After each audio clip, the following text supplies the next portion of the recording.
Heater में गरीब बहू का ब्यूटी पार्लर।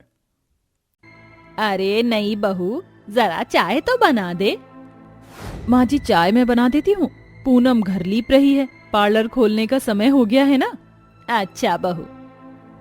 अरे सुधा दीदी, आप जाकर आराम कीजिए, चाय मैं बना दूंगी। देख लीजिए माँ जी, देवरानी जी जब से ब्याह कर घर में आई हैं, मेरी तो आदत बिगाड़ दी है। ना मुझे बर्तन मांजने देती हैं, ना चूल्हे के आगे बैठने देती हैं। पर बड़ी बहू ठीक ही तो कह रही है नई बहू, इस वक्त तू पेट से है, तुझे आराम करना चाहिए। वही तो, मगर माँ जी आप मुझे नई बहू कहना कब छोड़ेंगी? 6 महीने हो गए बहू बनकर इस घर में आए मुझे। हाँ, और 6 महीनों में हमारी प्यारी भाभी ने अपनी ब्यूटी पार्लर की बड़ी पहचान बना ली है। सीता और सरजू के 3 बच्चे होते हैं, 2 बेटे और 1 बेटी और 2 बहुएं। पूरा परिवार एक मिट्टी के घर में बड़ी गरीबी में रहता है, जिसके आधे हिस्से में पूनम अपना ब्यूटी पार्लर चला रही है। तभी दरवाजे पर खटखट होती है। पूनम, अंदर आ जाऊं? अरे माँ जी, सुधा दीदी, मैं बातों ही बातों में भूल ही गई। आज मैंने श्रद्धा जी की बुकिंग ले रखी है। अच्छा मैं जाती हूँ, ये पर्दा लगा लीजिएगा। आ जाइए श्रद्धा जी, मैं पार्लर में ही हूँ। ब्यूटी पार्लर में आते ही पसीने से भीगी श्रद्धा कुर्सी पर बैठकर गहरी सांस भरते हुए कहती है, उफ, कितनी गर्मी है बाहर, मगर तुम्हारा ये ब्यूटी पार्लर एकदम बर्फ जितना ठंडा है। मुझे तो आज तक समझ में नहीं आया कि तुम्हारा पार्लर इतना ठंडा आखिर रहता कैसे, जबकि यहाँ तो कोई एसी भी नहीं लगी। श्रद्धा जी, हम गरीबों के घर में महंगे एसी, कूलर, पंखा नहीं होता, क्योंकि हमारी जिंदगी तो कमाने खाने में ही बीत जाती है। पर सबसे बड़ी खुशी पता है क्या होती है?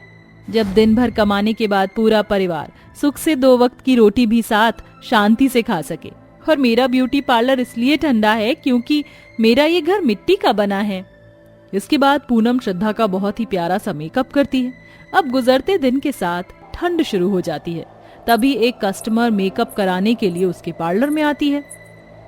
जरा सुनिए, पूनम आप ही हैं? मुझे श्रद्धा ने आपके ब्यूटी पार्लर का एड्रेस दिया है। आपने उसका बहुत ही प्यारा मेकओवर किया था। I am just loving. मुझे भी वैसा ही पार्टी वियर मेकअप करवाना है। जी ठीक है, बैठ जाइए। इसके बाद पूनम कस्टमर का मेकअप करने लगती है, पर ब्यूटी पार्लर ठंड से भरे होने के चलते वह कपकपाने लगती है। उफ, आपके पार्लर में तो बहुत ही ज्यादा ठंड है, प्लीज हीटर चला दो। हीटर की बात से उस गरीब बहू के चेहरे पर एक बड़ी हिचक आ जाती है। माफ कीजिएगा, मगर मेरे पार्लर में हीटर नहीं है। What the hell is this? Parlour खोलकर बैठी हो और यहाँ पर एक हीटर तक नहीं है। रहने दो, मैं अपना मेकअप कहीं और से कर लूंगी। इतनी ठंड में बैठकर मुझे अपनी कुल्फी नहीं जमानी। झोपड़ी में पार्लर खोल रखा है, वहाँ भी एक हीटर तक नहीं। पता नहीं श्रद्धा ने भी किस गरीब ब्यूटी पार्लर वाली के यहाँ भेज दिया। इस तरह से पार्लर में ठंड की वजह से वह अमीरजादी कस्टमर बेचारी उस गरीब बहू को 4 बातें सुनाकर घमंड दिखाकर पर्स उठाती और चली जाती है। अब हर दिन की ठंड बढ़ती ही चली जाती है और दिन रात ठंडी ठंडी हवा चलती रहती है। तभी उस दिन सीता के दोनों बेटे अरविंद और राकेश उदास मुंह लिए घर लौटते हैं। अरे आ गए तुम दोनों, आज तो तुम दोनों भाई समय से पहले घर लौट आए। अजी ये तो अच्छी बात है, वैसे भी बाहर बड़ी ठंड है। तभी सीता अपने दोनों बेटों का ठंड से मुरझाया चेहरा देखकर उनसे पूछती है, राकेश, अरविंद, क्या बात है, तुम दोनों परेशान क्यों दिख रहे हो? क्या बताएं माँ, ठंड बढ़ने की वजह से कई दिनों से फैक्ट्री में काम धाम एकदम मंदा सा था, इसीलिए आज फैक्ट्री के मालिक ने फैक्ट्री बंद कर दी। अरे पर उनको अगर फैक्ट्री बंद करनी ही थी तो तुम दोनों को पहले तो बता देते। अभी ठंड में अचानक से तुम्हें कौन काम देगा, हर जगह काम की मारामारी है। बाबूजी, मैं और भैया कल से लेबर माटी में लगकर काम करेंगे। मगर अरविंद जी, मैंने तो सुना है उसमें एक दिन का बड़ी मुश्किल से ही सिर्फ 70 रुपए मिलता है। पूनम, जो भी हो थोड़ा बहुत तो कमाएंगे। अरविंद एकदम ठीक कह रहा है बहू, वैसे भी पूरी सर्दी भर घर पर ये दोनों बैठकर क्या करेंगे।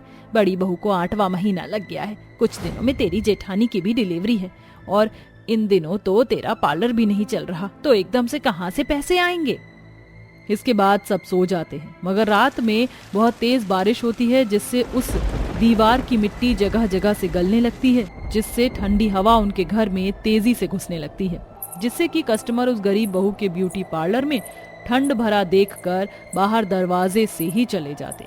ये देखकर पूनम चिंता में आ जाती है। ये क्या हो रहा है, जबकि अभी तो शादी ब्याह का सीजन चल रहा है, फिर भी कोई भी मुझ गरीब बहू के ब्यूटी पार्लर में क्यों नहीं आ रहा। तभी पड़ोस की गौरी वहां पार्लर में आती है। पूनम, जरा मेरा आईब्रो बना दो। हाँ गौरी, आओ ना, अंदर आओ। पूनम आईब्रो बनाने लगती है। तभी 2 मिनट के अंदर गौरी का पूरा शरीर ठंडा पड़ जाता है। पूनम, तुम्हारे ब्यूटी पार्लर में तो बड़ी ठंड है, तुम यहाँ पूरा दिन कैसे बिताती हो? एक हीटर क्यों नहीं लगवा लेती यहाँ? हीटर? मगर मैं गरीब बहू, आखिर अपने ब्यूटी पार्लर में महंगा हीटर कहाँ से लगवाऊंगी? गौरी, आजकल तो मेरा पार्लर भी बिल्कुल नहीं चल रहा, हाथ में पैसे भी नहीं। तो एक हीटर किश्त पर ले आओ। थोड़े दिनों पहले ही मैं भी अपने घर के लिए किश्त पर हीटर लेकर आई हूँ। हर महीने थोड़ा थोड़ा करके चुका देना।